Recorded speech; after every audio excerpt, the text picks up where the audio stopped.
It is October 15th in Michigan, and this tomato plant planted itself.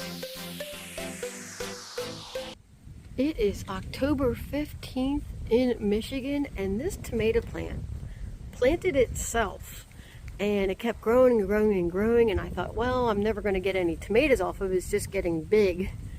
I've actually cut some of this back because it's growing onto my neighbor's fence here, and there's tomatoes on that side as well. But look at all the red ones. I have been harvesting off of this plant for like the past couple months, but it took forever because it grew itself from seed.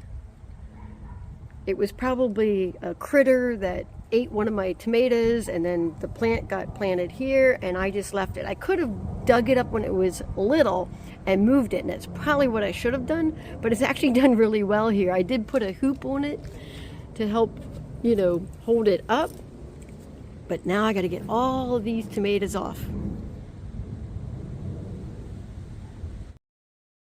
Are you still picking tomatoes where you live?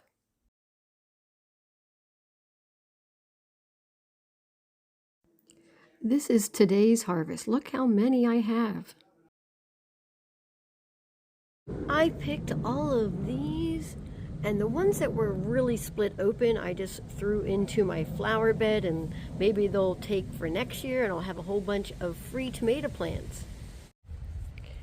This plant over here has a sister plant on this side, and as you can see, it kind of took over where I have my perennial flower bed. It got way bigger than I thought it would. But at least I get all of these free tomatoes. Please like, comment, and subscribe.